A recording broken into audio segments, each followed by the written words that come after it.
So first of all, I want to thank Kikit. Thank you so much for the invitation. It is the third time that I participate in the summit. And today I will speak about artificial intelligence and what we call the digital decade. So my name is Cecilia Bonefeld-Dahl. I'm the Director General of Digital Europe. We represent 36,000 companies in Europe, both within what we call the digitalizing industries, manufacturing, health, banking, but of course also all the ecosystem of ICT companies in Europe. We have 40 associations in the EU countries and what we call EU plus now. So for example, also UK, Switzerland and Norway. And we have around 80 big multinational corporates working at a global scale. So let me start by looking at what we call the digital decade. Europe's leader, Ursula von der Leyen, basically called out in her speech that we must make this Europe's digital decade. And of course, there are multiple reasons for that. In many senses, Europe are lacking behind, not on regulation. We have a lot of regulation, but really on investment, on transforming the society, and not least on building scale. Scale and speed matters when we are talking about digital transformation. And if we look on AI, it is very obvious that we invest only half of what Asia invests and only a fifth of what North America invests in artificial intelligence. And this is not only on AI. The same could be said on quantum computing, the chips industry, and many other things that are essential supply elements of a digital society in 2020, and not least in the future. So if we look at what has been done to actually address this on European level, we have actually seen now with the COVID crisis, it has become very clear that digital has basically been a main driver of making the society function.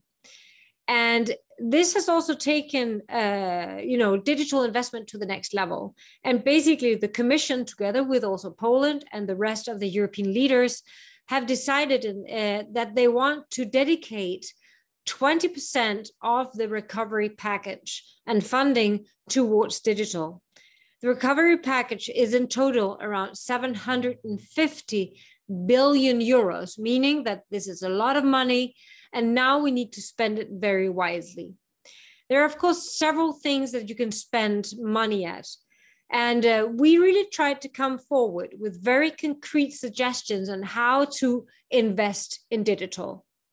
So this cannot be done country by country. And we're very happy to see that the V4 has actually decided to work together on pan-European digital investment and came out with a statement a few weeks ago.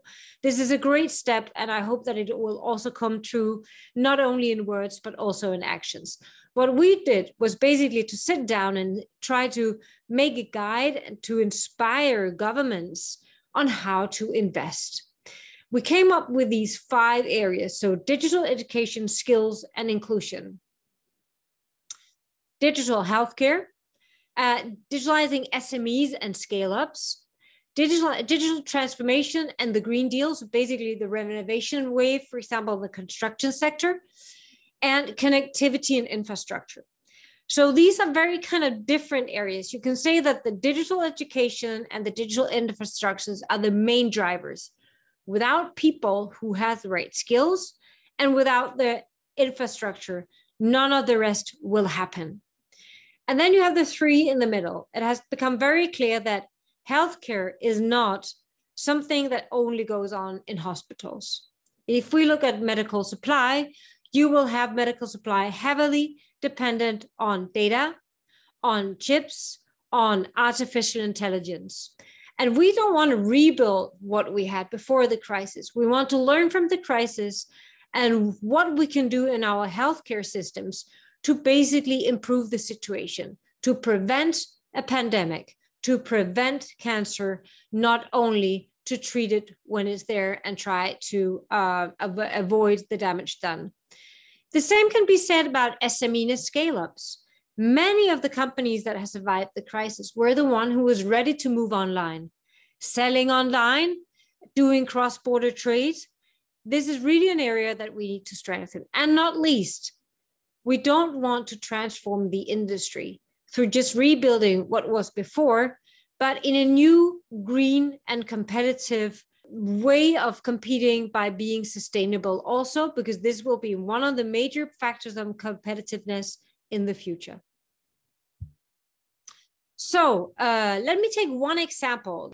In Belgium, Agoria, one of our members, like Kikit, has developed an algorithm that can actually predict the jobs of the future.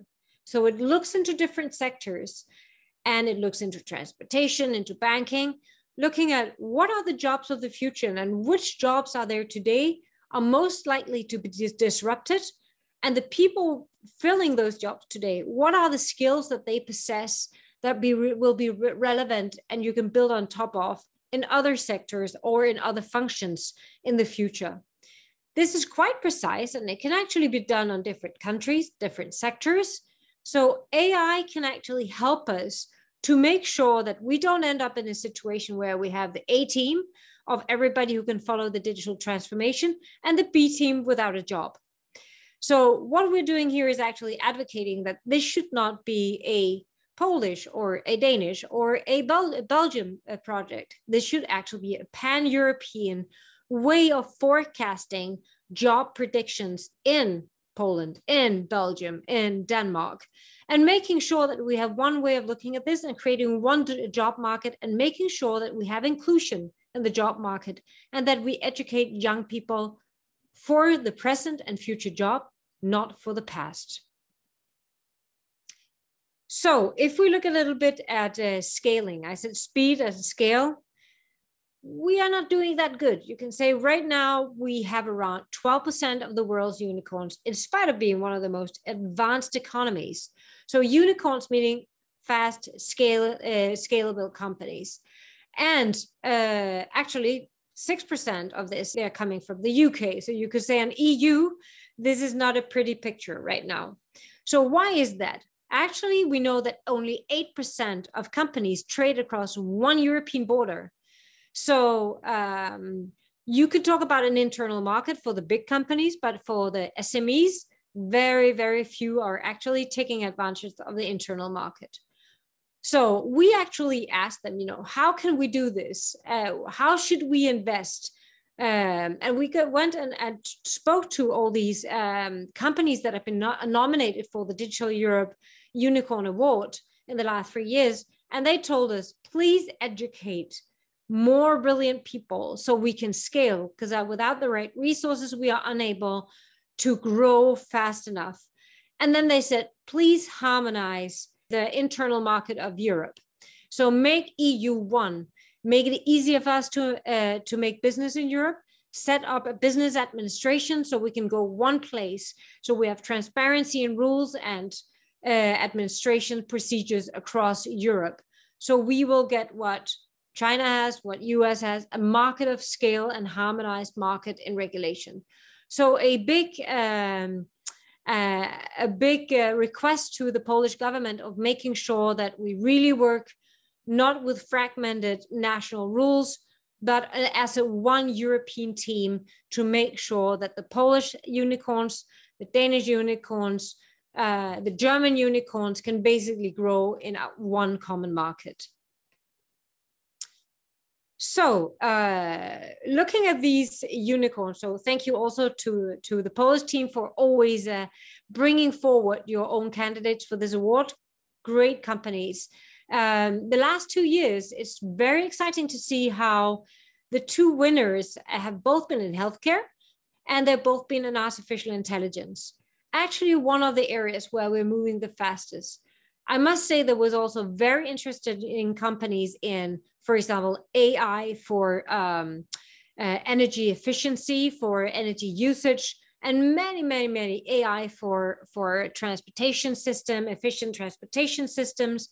So it seems that we have all these great scale-ups, but now we need to make them grow. So one of the areas where we really want to see money spent are also these common AI projects across Europe so we can make these also the winners of the future, and that Europe can get up to 25% unicorns in 2025. So you could actually say that 2021 is actually the year of data and AI. Without data, no AI. And we have several very, very interesting European initiatives already.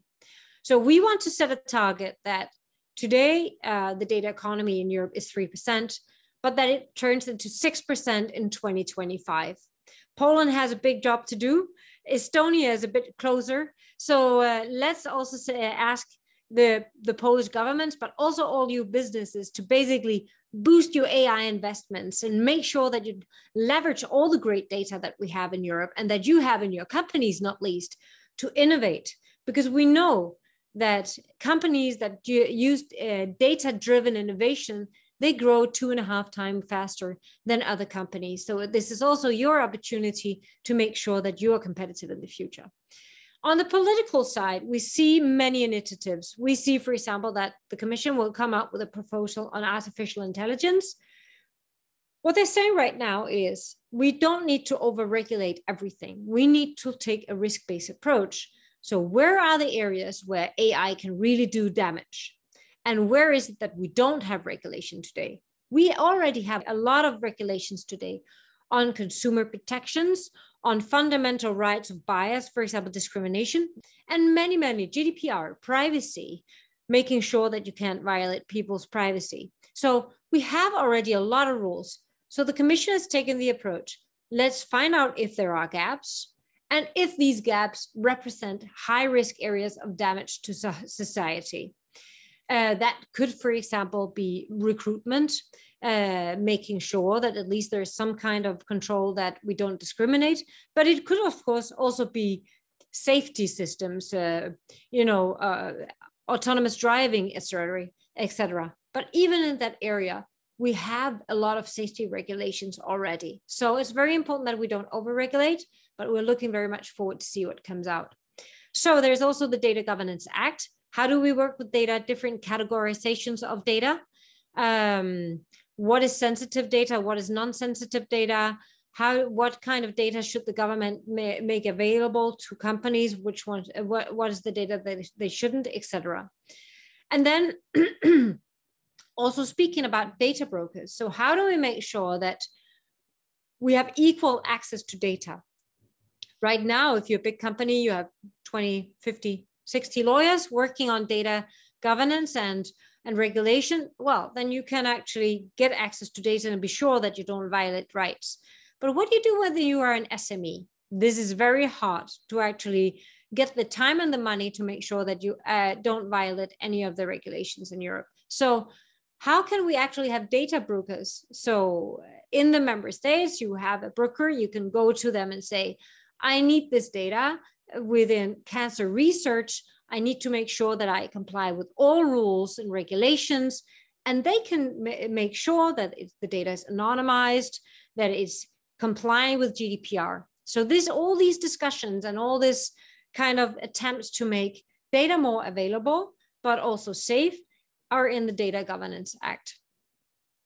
Then last but not least, we have the Gaia X and the data spaces. So the data spaces is basically an attempt also to gather large amount of data in a safe and secure infrastructure in a way that it's becoming available not only to big companies, but also small companies, ecosystems of innovation, for example, in a sector like energy or a sector like health. The foundation has just been laid, and I think there is around 7 hubs right now. Many of our members are actually participating in the Gaia X and building these data hubs. And I'm sure that Poland will also be one of the countries that will move into being a broker and building this safe and secure data infrastructure. So speaking a little bit about what we were doing in the group for artificial intelligence in the Commission. It took 2 years. We were 50 people working, I would say, a huge amount of work because it was a very, very diverse group of stakeholders. And that is always very difficult, but I think something brilliant really came out of it. So we were looking at each of these 7 bubbles. The goal is to have what we call trustworthy AI. Trustworthy AI has like 7 pillars. So robustness, diversity, non-discrimination, human oversight and agency, societal and environmental well-being, accountability, data privacy and governance and transparency. So we started looking into, are there gaps? Are there areas that are not governed? That was very hard to find. Most of these areas are already covered by extensive regulations, but the analysis framework of when you want to either apply AI or you want to develop AI, you can use this. And there is actually a tool developed called Altai, so you can Google it, where you can go in and answer 100 questions within these different areas to make sure if your organization has basically thought through and do comply with what we call trustworthy AI. Right now, of course, we might see on these high-risk areas defined by the Commission, we might see, for example, more rules and regulations on transparency and accountability on these high-risk areas, which is, of course, totally okay as long as we really apply the risk levels. So I would say last but not least, maybe just to putting into perspective. So the whole way of thinking about trustworthy AI and investing in AI, but also preserving our values, our democratic values, making sure that we protect people, that we include people on the journey by, for example, developing algorithms that predict the jobs of the future. It's a very kind of humanistic and democratic way of looking on AI, which is not taken for given in other cultures. But I think we have to be real also. While doing that European way, we of course need to preserve our values, but also to make money, to create value. And that is exactly where the speed and the scale comes in. And we are very dependent on actually getting a harmonized rule set in Europe, so companies can speed up their growth, and to play it right this time, to make sure that we invest these 20% of the recovery fund in the right projects. And I know that right now, I think it's around 30 or 14 plans that has been handed into the Commission. I'm actually unaware whether the Polish plan has been handed in, but this is exactly what we need. We need industry and the Polish government to work together to make sure that there is a speed and scaly strategy on how to co-invest with the rest of Europe on artificial intelligence. And of course, remembering that in an open economy, there is not only a European way, it also has to be a global way. We need to sell to the rest of the world, and we need to bring our friends and trading partners along on the journey. Thank you so much, and thank you for taking the time. I'm sorry that I couldn't be with you guys to this time, but I will definitely try to be there next year. Have a great summit.